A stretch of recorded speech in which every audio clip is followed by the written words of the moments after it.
Sometimes the strongest foundations are built not from concrete and steel, but from desperation and determination. When life strips away everything you thought was permanent. When your hands shake not from fear, but from the weight of survival itself. That's when you discover what you're truly made of. This is the story of a woman who learned that home isn't just where the heart is, it's where you refuse to give up, even when the world expects you to fall down and stay there. Margaret Wilson had never thought her hands would betray her. For 67 years, they had been her most reliable companions, steady through decades of kneading bread, mending clothes, and holding her husband Thomas through his final battle with cancer. But now, 6 months after his funeral, those same hands trembled as she tried to hammer a bent nail into a piece of warped plywood. The tremor had started small, barely noticeable, when she poured her morning coffee. The doctor called it essential tremor, made worse by stress and grief. Margaret called it another cruel joke from a universe that seemed determined to knock her down completely. The modest house she and Thomas had shared for 38 years was gone, sold to pay off medical bills that had mounted like autumn leaves, suffocating everything beneath them. She stood in what could generously be called a clearing behind her sister's trailer park, surrounded by scraps of metal, broken pallets, and discarded building materials she had collected from construction sites and dumpsters around town.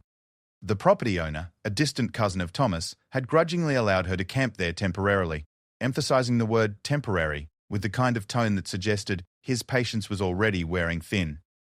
Margaret's social security check barely covered her medications, let alone rent anywhere decent. She had applied for low-income housing, but the waiting list stretched longer than her remaining years. Her sister Helen had offered the couch in her double-wide, but Margaret knew Helen's husband barely tolerated her presence as it was. The thought of becoming a permanent burden made her stomach turn more than the idea of building her own shelter from scratch. The first piece of her future home was a shipping pallet she dragged from behind the grocery store, its wood-weathered grey but still solid. Margaret had watched enough home improvement shows with Thomas to understand the basics, though she had never imagined applying those lessons under such circumstances. Her plan was simple in concept, terrifying in execution. Build a small structure that would keep her warm and dry until something better came along. Her tools consisted of a hammer inherited from Thomas, a handsaw she bought at a garage sale for $3, and a level that wobbled almost as much as her hands. The measuring tape had a kink in it that made every measurement suspect, but Margaret learned to work around its quirks the same way she was learning to work around everything else that was broken in her life. The foundation was the hardest part. Without money for proper concrete blocks or treated lumber, Margaret improvised with whatever she could find. Discarded bricks from a demolished chimney became corner supports. Broken concrete chunks filled gaps and provided stability. She worked during the cooler hours of early morning and late afternoon, when the Florida sun wouldn't leave her dizzy and dehydrated. Neighbors from the trailer park began to notice her project. Most walked by with averted eyes, unsure whether to feel sorry for her or embarrassed by her circumstances. A few offered words of encouragement that felt hollow in the humid air. Mrs. Kowalski, who lived 3 trailers down, brought her a thermos of iced tea on the 3rd day and stayed to watch Margaret struggle with a particularly stubborn board. "You sure you know what you're doing, honey?" Mrs. Kowalski asked, not unkindly. Margaret paused in her hammering, wiping sweat from her forehead with the back of her trembling hand. "No," she admitted with a tired laugh, "but I'm doing it anyway." The walls went up slowly, each board a small victory against circumstances that seemed designed to defeat her. Margaret discovered that corrugated metal sheets, while challenging to work with, could be obtained for free from roofing contractors who were happy to let someone else deal with their waste. She learned to cut metal without proper tools, using a combination of scoring and bending that left her arms aching but produced usable pieces. Her structure began to take shape, though calling it a house would be generous.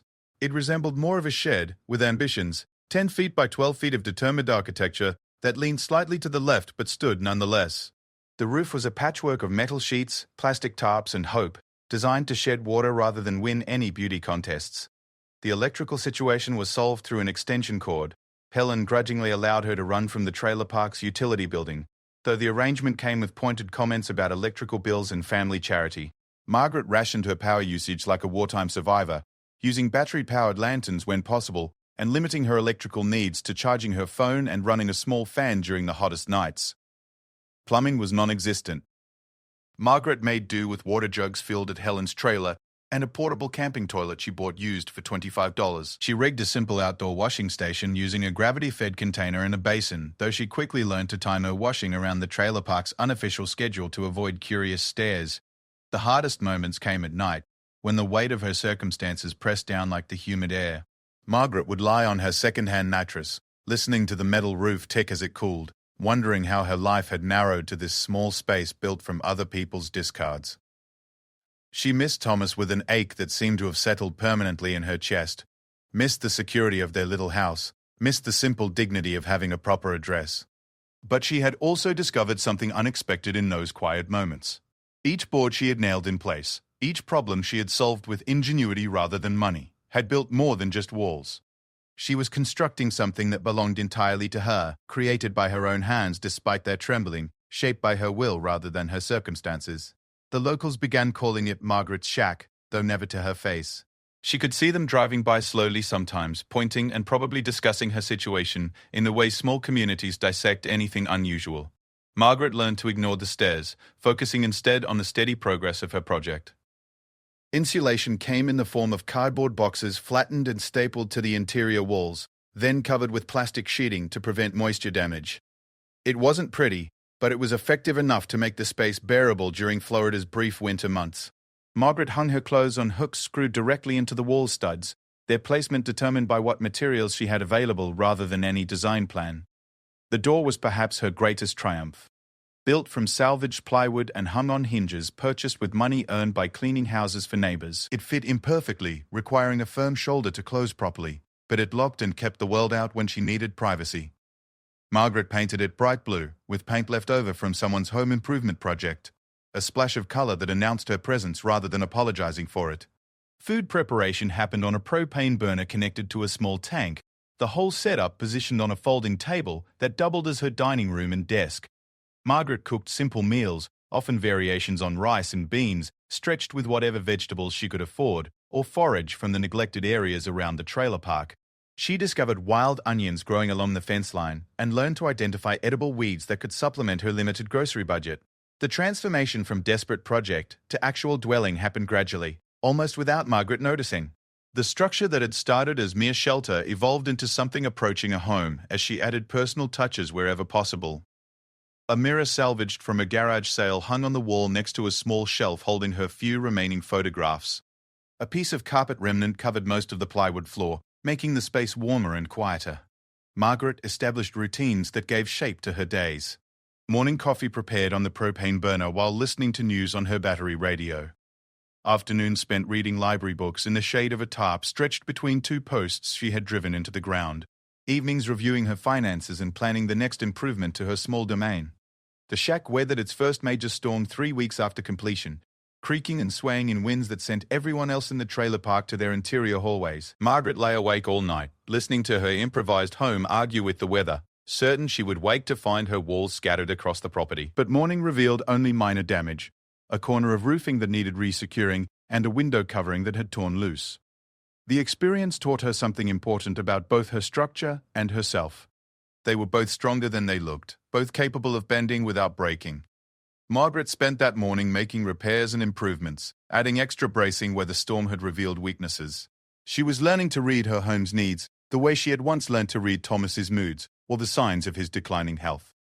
Visitors were rare, but they did come. Helen stopped by occasionally, usually with some transparent excuse about checking on Margaret's welfare that barely concealed her curiosity about how her sister was managing. The conversations were stilted, full of unspoken judgments about pride and practicality. Helen never quite understood why Margaret didn't just accept her offer of permanent couch space and be grateful for small mercies. The mailman required some convincing to deliver to Margaret's improvised address, but eventually accepted the arrangement after she provided a clear description of her location and promised to maintain an accessible mailbox. Getting mail delivered to her own address, even such an unconventional one, felt like a small victory against bureaucratic systems that preferred people to fit into standard categories. Margaret's neighbor building project had attracted attention from others in similar circumstances. A veteran named Denny, who lived rough in the woods behind the trailer park, began stopping by to observe her progress and ask questions about technique. An elderly woman named Rosa, who split time between staying with relatives and sleeping in her car, expressed interest in building something similar on a lot her brother owned across town. These conversations revealed to Margaret that her situation, while feeling uniquely isolating, was far from unique. The gap between available assistance and actual need had left many people creating solutions that existed in the margins of official society. Margaret began to see her shack not as evidence of personal failure, but as one example of human adaptability in the face of systems that weren't designed to catch everyone who fell. The seasonal changes brought new challenges and opportunities. Summer's heat required additional ventilation, solved through strategically placed vents cut into the walls and covered with screening to keep insects out. Margaret rigged a simple swamp cooler using a bucket, wet towels, and a small fan, creating enough relief to make the hottest days bearable. Winter's arrival meant adjusting her lifestyle to conserve heat and manage moisture. Margaret learned to dress in layers even indoors, and discovered the value of thermal curtains made from old blankets hung across windows during the coldest nights. She developed strategies for preventing condensation from building up on the metal walls, understanding instinctively that moisture would be her home's greatest enemy. The shack's first anniversary passed without celebration, though Margaret marked it privately by reviewing how far she had come.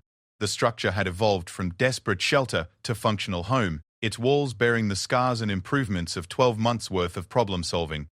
More importantly, Margaret herself had evolved from a woman overwhelmed by circumstances to someone who met each challenge with increasing confidence.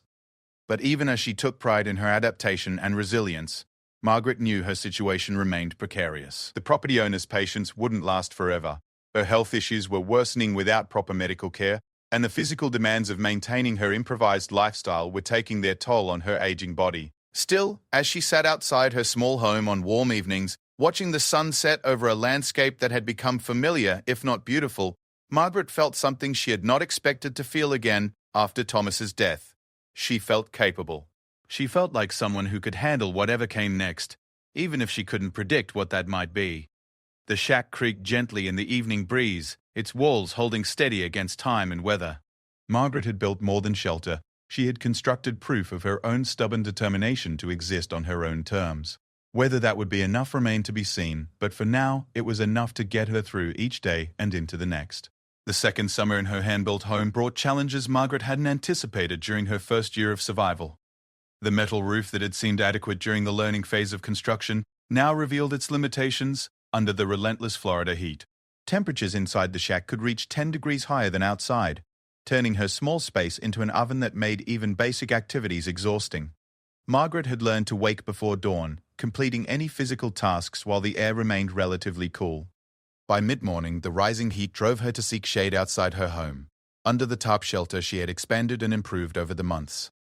She arranged her daily routine around the sun's movement, following shadows like a primitive sundial user, returning indoors only after the metal roof had time to cool in the evening. The property owner's patience had indeed been temporary. 3 separate notices had appeared on her door over the past few months, each more official and threatening than the last. Margaret understood the legal language well enough to know her time was running out. The man had been decent enough initially, but pressure from his neighbors about property values and code violations had hardened his position. She needed to find a new location for her shack or face having it torn down. Her search for alternative locations revealed how complicated informal housing arrangements could be. Rural properties might have space, but landowners worried about liability and legal complications. Urban areas offered services and resources but came with stricter enforcement of housing codes and zoning regulations. Margaret found herself caught between regulations designed to protect people from substandard housing and the reality that those same regulations prevented her from creating any housing at all. The physical demands of maintaining her lifestyle were becoming more apparent as well. The tremor in her hands had worsened, making detailed work increasingly difficult. Simple tasks like preparing food or making minor repairs now required more time and patience than she could sometimes muster. Margaret had developed workarounds for most challenges, but she couldn't work around the fundamental reality that her body was aging and her living situation required more physical capability than most housing arrangements. Medical care presented an ongoing challenge that grew more pressing with each passing month. Margaret's Medicare covered basic services, but the nearest clinic was a 40-minute bus ride from the trailer park. Her medications required regular monitoring and adjustment, difficult to manage when transportation was complicated and expensive. She had learned to space out medical appointments and make each visit count, but the strategy left gaps in care that worried her more than she admitted to anyone, including herself. Financial pressures created a constant undercurrent of stress in Margaret's daily life. Her social security check covered basic necessities with careful management, but any unexpected expense could derail her careful budgeting for weeks. The propane tank needed refilling monthly, a cost that fluctuated with market prices. Her cell phone, essential for maintaining connections and emergency contact, required payment regardless of how little she used it. The battery radio that provided news and company needed replacement batteries, another small but necessary expense. Food security required constant attention and creativity. Margaret had become expert at stretching staples like rice and beans into varied meals, but fresh fruits and vegetables remained luxury items she could afford only occasionally. She had learned to shop the discount racks at grocery stores and time her visits to coincide with markdowns on items approaching their sell-by dates. The lack of proper refrigeration limited her ability to store fresh food, requiring frequent small shopping trips that consumed time and energy. The social isolation of her situation affected Margaret in ways she hadn't expected. While she had always been somewhat introverted, the combination of physical separation from conventional society and the stigma attached to her living situation created a level of loneliness that sometimes felt overwhelming. Phone calls with old friends became awkward when they asked about her living situation. Making new friends required explanations she didn't always want to provide. Mrs. Kowalski had become Margaret's closest neighbor friend, stopping by regularly to check on her welfare and share news from the trailer park. Their conversations provided a lifeline to community, though Mrs. Kowalski's own financial situation prevented her from offering more than emotional support. The two women had developed an unspoken understanding about dignity and circumstance, never addressing directly the gap between Margaret's situation and conventional expectations. The trailer park's social dynamics affected Margaret's experience more than she had initially realized. Some residents viewed her with sympathy, others with suspicion or resentment. Her presence represented a level of poverty that made everyone else feel simultaneously grateful for their own situations and uncomfortable about what might happen if their own circumstances deteriorated further. Margaret learned to navigate these undercurrents carefully, maintaining friendly but not intimate relationships with most neighbors. Danny, the veteran who had initially shown interest in Margaret's construction techniques, had become a regular visitor. His own struggles with housing instability created common ground between them, though his situation was complicated by mental health challenges related to his military service. Margaret found herself becoming an unofficial counselor, listening to Danny's struggles and offering practical advice based on her own problem-solving experiences. The relationship provided her with a sense of purpose beyond mere survival. The seasonal cycle brought different challenges as Margaret entered her second winter in the shack. She had learned from the previous year's mistakes, improving insulation and ventilation to better manage humidity and temperature fluctuations. But the physical strain of winter preparations revealed how much her strength had declined over 2 years of unconventional living. Tasks that had been merely difficult during her first winter now bordered on impossible. Margaret had developed a morning routine of exercises designed to maintain her mobility and manage the symptoms of her essential tremor. The routine required no equipment beyond her own determination, involving stretches and movements she could perform in the limited space of her home. She understood instinctively that maintaining physical capability was essential to maintaining independence, but she also recognized that the trajectory was not encouraging. The question of what would happen if she became seriously ill or injured haunted Margaret's quieter moments. Her shack was not equipped for medical emergencies or recovery from serious conditions. The nearest neighbors might not hear calls for help, and her cell phone coverage was spotty during certain weather conditions. She had prepared as best she could, keeping emergency contact information posted and maintaining a small medical kit, but the limitations of her situation were unavoidable. Technology had become both a blessing and a burden in Margaret's unconventional lifestyle. Her cell phone connected her to emergency services and family, but maintaining service required careful budgeting. Her battery radio provided news and weather information, essential for someone whose housing situation made her more vulnerable to severe weather. But these devices required power, batteries, and maintenance that added complexity to an already challenging daily routine. The psychological adjustment to her circumstances continued to evolve as Margaret faced her second year of alternative living. The initial crisis mindset that had carried her through the construction phase in early months of adjustment had given way to a more sustainable, but also more sobering long-term perspective. Margaret understood that her situation was not temporary in the way she had initially hoped, but she also recognized her own capacity for adaptation and problem-solving. Sleep had become increasingly elusive as Margaret faced mounting pressures about her future. The uncertainty about where she would go, if forced to leave her current location, created anxiety that interfered with rest. The physical discomfort of sleeping on a second-hand mattress in a space with limited temperature control compounded the problem. Margaret tried various strategies for improving sleep quality, but the fundamental stresses of her situation remained unavoidable. The approaching deadline for finding a new location intensified Margaret's daily stress while also clarifying her priorities. She needed not just a place to relocate her shack, but access to basic services like transportation, medical care, and shopping. The ideal location would provide both physical space and social acceptance, though Margaret understood that finding such a combination might be impossible within her financial constraints.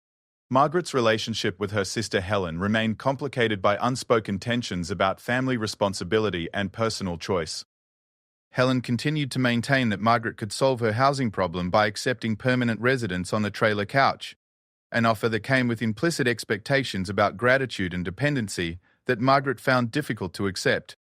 The sisters talked past each other about independence and practicality, neither fully understanding the other's perspective. Local churches and social service organizations had become aware of Margaret's situation, leading to occasional offers of assistance that were well-intentioned but often impractical. Donations of clothing suited to different climates or lifestyles, offers of temporary shelter that came with restrictions or expectations Margaret couldn't meet, advice about resources that had waiting lists or eligibility requirements she didn't satisfy. Margaret appreciated the intentions behind these gestures while recognizing their limitations. The growing community of people in unconventional housing situations had become an unexpected source of both information and support for Margaret. Through conversations with Danny and others, she had learned about different approaches to the challenges she faced. Some people emphasized mobility, living in vehicles or temporary structures that could be moved as needed. Others focused on stealth, creating living situations that were invisible to authorities and neighbors. Margaret's approach of building a visible but functional structure represented just one strategy among many. Weather remained Margaret's most unpredictable challenge, requiring constant vigilance and preparation. The shack had weathered several significant storms, each one teaching her something new about reinforcement and drainage. But she understood that a major hurricane or extended severe weather event could destroy her home and leave her with nothing. Emergency preparations helped address some risks, but the fundamental vulnerability of her situation to weather-related disaster remained a source of ongoing anxiety. The bureaucratic aspects of existing outside conventional housing systems created ongoing complications Margaret hadn't anticipated. Address verification for various services, mail delivery to unconventional locations, documentation of residence for medical and financial purposes all required workarounds and explanations that consumed time and energy. Margaret had become expert at navigating these administrative challenges, but they represented a constant drain on her resources. Margaret's daily routine had stabilized into patterns that maximized efficiency while preserving her dignity and mental health. Morning coffee and radio news provided structure and connection to the broader world. Midday rest during the hottest hours conserved energy for afternoon tasks. Evening reading or conversation with neighbors offered intellectual stimulation and social contact. The routine was simple but purposeful, designed around the constraints of her situation rather than fighting against them. The question of long-term planning became more pressing as Margaret's second year in the shack progressed. Her current lifestyle was sustainable for someone in good health with modest needs, but age and potential health problems threatened that sustainability. Margaret understood that she needed backup plans for scenarios she preferred not to contemplate, but the process of developing those plans required confronting realities she had been avoiding. Despite the challenges and uncertainties, Margaret had discovered sources of satisfaction in her unconventional life that surprised her. The problem-solving aspect of daily survival engaged her mind in ways that retirement in conventional housing might not have. The connection to weather and seasons that came with living in a minimally insulated structure had reconnected her with natural rhythms she had forgotten in climate-controlled environments. The simplicity forced by financial constraints had clarified what she truly needed versus what she had thought she wanted. The approaching season change brought both anticipation and anxiety as Margaret prepared for what might be her final spring in her current location. She had learned to read the signs of changing weather in the behavior of her improvised home, understanding how humidity levels affected different materials and how wind patterns revealed potential structural weaknesses. This knowledge, hard-won through experience, represented expertise she had never expected to develop. Margaret's hands shook as she reviewed her options for the 100th time, but she no longer interpreted the tremor solely as evidence of weakness or decline. Her hands had built shelter where none existed, had solved problems that would have seemed impossible before necessity forced her to attempt them. had maintained her independence when conventional wisdom suggested she should accept dependency. They shook, but they were still capable, still hers to command in service of her survival and dignity. The eviction notice arrived on a Tuesday morning when Margaret was tending to her small garden of herbs grown in salvage containers. The official document, taped to her bright blue door, gave her 30 days to remove all structures from the property. Margaret read the notice 3 times, her trembling hands making the paper flutter like a captured bird. After 2 years of building, adapting, and surviving, her time had finally run out. Margaret sat on the wooden crate that served as her front step, watching the morning sun heat the metal roof that would soon belong to someone else's memory. The practical part of her mind immediately began calculating the logistics of dismantling and moving her home, while another part grieved for the first place that had truly belonged to her since Thomas died. Every board and nail represented not just shelter, but proof of her refusal to disappear quietly into whatever category society preferred for people like her. Word of the eviction notice traveled quickly through the trailer park's informal communication network. Kowalski appeared within an hour, carrying a thermos of coffee and wearing the expression of someone preparing to attend a funeral. Danny arrived later that afternoon, offering to help with whatever Margaret decided to do next. Even Helen made an unexpected visit, her familiar offer of couch space delivered with less judgment than usual, as if the official nature of Margaret's displacement had somehow made her situation more legitimate. The conversations that followed were practical on the surface, but heavy with unspoken emotions. Margaret's visitors wanted to help, but the nature of her situation limited their options as much as hers. Danny could offer labor, but had no land to share. Mrs. Kowalski provided emotional support, but lived in rental property where she couldn't authorize additional structures. Helen's trailer had space for Margaret, but not for the independence Margaret had fought so hard to maintain. Margaret spent that first night after receiving the notice lying awake and listening to her shack settle around her. Every creak and whisper from the walls seemed to carry memory now that those sounds had an expiration date. She thought about the storms they had weathered together, the incremental improvements that had transformed desperation into determination, the quiet satisfaction of morning coffee prepared in a space built by her own hands. The tremor in her hands seemed more pronounced in the darkness, as if her body understood the magnitude of what was ending. The next morning brought an unexpected visitor. Robert Martinez stepped out of a pickup truck that Margaret recognized but had never seen in her immediate vicinity. Robert was Thomas's younger brother, a man whose relationship with his family had been complicated by geography, time, and the kind of misunderstandings that accumulate over decades of minimal contact. Margaret had seen him twice since Thomas's funeral, both brief and awkward encounters that had reinforced the distance between their lives. Robert stood beside his truck for several minutes, studying Margaret's shack with the expression of someone trying to reconcile what he was seeing with what he had expected to find. Margaret watched him through her single window, uncertain whether to greet him or wait for him to declare his purpose. Finally, he walked to a blue door and knocked with the careful courtesy of someone entering unfamiliar territory. "Margaret," Robert said when she opened the door, "I heard you might be having some housing trouble." The conversation that followed took place outside Margaret's shack, with Robert perched uncomfortably on her second wooden crate, while Margaret maintained her usual position on the first. Robert explained that Helen had called him, sharing details about Margaret's situation that she had apparently been discussing with various family members. The call had prompted Robert to drive the 3 hours from his home in central Florida to see for himself what his late brother's wife had built in her fight for independence. "Thomas used to talk about you," Robert said, his eyes moving from Margaret's face to the shack and back again. "He said you could fix anything, that you never back down from a problem." I guess I didn't really understand what he meant until now. Margaret listened as Robert described his own situation, details about his life that she had never heard despite decades of peripheral family connection. He owned a small property outside Gainesville, 27 acres. Inherited from their parents and mostly unused except for hunting and occasional camping trips. The land had an old mobile home on it, abandoned and deteriorating, plus several outbuildings in various states of repair. Robert lived in town with his wife and daughter, but he had always intended to develop the rural property eventually.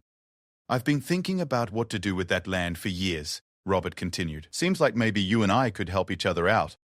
The proposal Robert outlined was complex in its simplicity. Margaret could relocate her shack to his property, where housing code enforcement was minimal and neighbors were measured in miles rather than feet.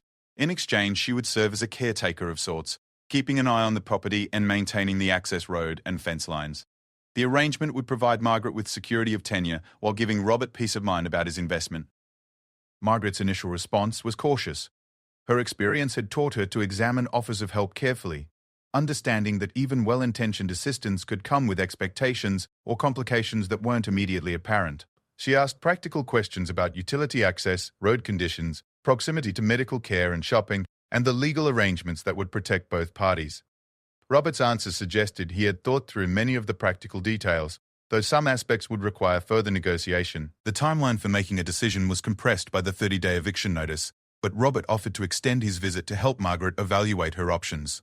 Over the next 3 days, they visited his property together, with Margaret riding in the passenger seat of his pickup truck, while her shack remained behind, waiting to learn its fate. The land was beautiful in a wild, unmanicured way, with oak trees and palmetto scrub providing natural windbreaks and privacy screens. The existing mobile home was indeed beyond salvation, its floors rotted through and walls compromised by weather and time. But the electrical service was still connected, and the well still produced clean water. The septic system would need inspection and possibly repair, but the basic infrastructure for comfortable living existed. Most importantly, for Margaret's immediate needs, the property had space for her shack, plus room for future improvements if her circumstances allowed. Margaret spent one afternoon at the property alone, while Robert handled business in town, walking the boundaries and imagining how her small home might fit into this larger landscape. The silence was profound, after 2 years of trailer park proximity, broken only by wind through the trees and the occasional distant sound of traffic on the county road. She could envision her morning coffee routine, transplanted to a setting where the sunrise wouldn't be filtered through other people's windows and power lines. The practical challenges of relocating the shack were significant but not insurmountable. Robert had contacts in the construction industry who could provide equipment and expertise for dismantling and reassembly. The cost would be substantial by Margaret's standards, but manageable with Robert's assistance and her own careful financial planning. More importantly, the move would give her time to improve her living situation gradually, rather than responding to constant pressure from landlords and neighbors. Margaret's decision to accept Robert's offer was made quietly, without drama or extended deliberation. She informed him on Thursday morning over coffee prepared on her propane burner, the same simple routine that had anchored her days for 2 years. Robert nodded and began making phone calls to arrange the logistics of relocation, while Margaret started the emotional process of preparing to leave a place that had become more significant to her than its humble appearance suggested. The dismantling process began the following Monday, with a crew of 3 men who approached Margaret's shack with the professional assessment of people who had taken apart many structures. They catalogued each piece carefully, marking boards and panels to facilitate reassembly at the new location. Margaret watched her home disappear piece by piece, each component returning to its original identity as salvaged material before being loaded onto a trailer for transport. The day of actual relocation was both exhausting and exhilarating. Margaret rode with Robert in his pickup truck, following the trailer carrying her life's work toward an uncertain but promising future. The drive took them through landscapes that shifted from suburban sprawl to agricultural fields to the wooded countryside where her new home would take root. Margaret found herself releasing breath she hadn't realized she was holding as they turned into Robert's property. The reassembly process took 3 days, with Margaret directing placement and modifications while the crew handled the heavy lifting and technical connections. Her shack looked different in its new environment, smaller in some ways but also more integrated into a landscape that welcomed improvised architecture rather than merely tolerating it. The blue door that had announced her presence in the trailer park now marked the entrance to a home that belonged somewhere rather than existing in spite of its surroundings. Robert's wife Carmen visited during the final day of construction, bringing sandwiches and cold drinks for the work crew, while also satisfying her curiosity about the woman who would be living on their land. The conversation between Margaret and Carmen was careful at first, both women aware that they were negotiating a relationship that would affect their lives for an indefinite period. But Carmen's practical questions about Margaret's needs and Margaret's straightforward answers about her capabilities laid groundwork for mutual respect, if not immediate friendship. The first night in her relocated shack brought feelings Margaret hadn't anticipated. The familiar sounds of her home settling were accompanied by new sounds from an unfamiliar environment. Without the ambient noise of the trailer park, every natural sound seemed amplified and significant. Margaret lay awake listening to what she gradually identified as an owl calling from somewhere in the oak trees, a sound that seemed to welcome her to a community she hadn't known existed. The morning routine of coffee and radio news took on new dimensions in the rural setting. Margaret's small window now framed a view of pastureland and distant trees rather than other people's homes and problems. The sunrise arrived unobstructed by urban infrastructure, and the quality of light seemed different, cleaner somehow. Margaret understood that some of what she was experiencing was psychological, the relief of security after years of uncertainty, but the physical differences in her environment were undeniable and significant. The practical aspects of rural living required immediate attention and long-term adaptation. Water came from the well Robert maintained, clean and reliable but requiring different usage patterns than the municipal supplies she had known in town. Waste management meant maintaining the septic system responsibly, an area where Robert provided guidance, but Margaret bore responsibility. The electrical connection was stable but limited, requiring her to continue the energy conservation habits developed during her trailer park years. Shopping and medical care required more planning and travel time than Margaret's previous situation, but Robert had anticipated these challenges. He provided her with detailed information about service providers and transportation options, plus his own contact information for emergencies when his assistance might be needed. Margaret appreciated both the practical support and the implicit understanding that her independence remained important despite her dependence on his generosity. The arrangement with Robert was formalized through a simple written agreement that outlined expectations and responsibilities for both parties. Margaret would maintain the property's access road, monitor the fence lines, and serve as an early warning system for problems like storm damage or unauthorized intrusion. In return, she would have secure tenure for as long as both parties agreed the arrangement served their mutual interests. The simplicity of the agreement reflected both parties' preference for straightforward dealing over complex legal language. Margaret's role as property caretaker proved more engaging than either she or Robert had anticipated. The work provided structure for her days while also giving her a sense of purpose beyond mere survival, clearing brush from fence lines, maintaining gravel on the access road, and monitoring the condition of various structures around the property required physical activity that helped maintain her health while also contributing something valuable to Robert's investment. The seasonal changes affected Margaret's new life differently than her previous situation. Winter brought cold that was more intense, without the thermal mass of neighboring structures, but also cleaner air and clearer views of the night sky. Summer heat was more manageable, with better ventilation options and shade from mature trees. Spring and fall revealed themselves more gradually and completely than in urban environments, where natural cycles were muted by human activity. Margaret's relationship with Robert and Carmen evolved as they settled into their arrangement. Monthly visits became opportunities for practical discussions about property maintenance but also social contact that enriched Margaret's somewhat isolated lifestyle. Robert's teenage daughter Jessica occasionally accompanied her parents, initially curious about the woman living in the woods, but gradually developing genuine affection for Margaret's straightforward manner and practical knowledge. The isolation that had initially concerned Margaret about rural living proved less problematic than anticipated. Her daily routine provided sufficient structure and purpose to prevent loneliness from becoming overwhelming. The peace and privacy compensated for reduced social contact, while scheduled visits and phone calls maintained connections to family and friends. Margaret found that she enjoyed the control over social interaction that came with living alone in a private setting. The future looked different from Margaret's new vantage point. Instead of constant uncertainty about housing and security, she could plan improvements and modifications to her living situation. Robert had indicated interest in helping her upgrade her structure over time, possibly adding insulation and more weather-resistant siding. Margaret's own financial situation remained constrained, but the stability of her housing arrangement freed mental and emotional energy for other concerns and interests. Margaret's hands still trembled as she prepared her morning coffee in the familiar routine that had sustained her through years of uncertainty. But now the tremor seemed less like evidence of weakness and more like a reminder of resilience. Those same shaking hands had built shelter, solved problems, and maintained dignity under circumstances that might have defeated someone less determined. They continued to serve her daily needs while also serving as proof that adaptation was possible even when the odds seemed impossible. The shack itself had aged and weathered during its journey from desperate shelter to permanent home. Some boards showed the stress of multiple assemblies, and the metal roof bore the dents and scratches of 2 years' worth of weather and handling. But the structure remained sound, its improvised architecture having proven itself capable of protecting Margaret through the transition from crisis to stability. Like its builder, the shack had survived circumstances that tested its fundamental integrity and emerged stronger for the experience. Robert's intervention had changed the trajectory of Margaret's story, but not its essential character. She remained a woman who had chosen independence over dependency, who had built solutions rather than accepting defeat. The difference was that now she had security in which to exercise those choices, space in which to build something lasting rather than merely temporary. Her story had not ended. It had simply entered a new chapter where the protagonist could plan beyond the immediate crisis of survival.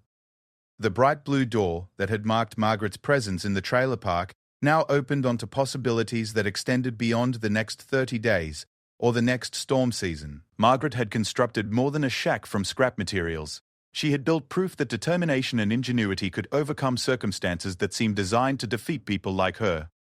That proof now rested on solid ground, both literally and figuratively, ready to weather whatever challenges the future might bring. She constructed a shack from scrap with shaking hands, until her late husband's brother said, "Enough."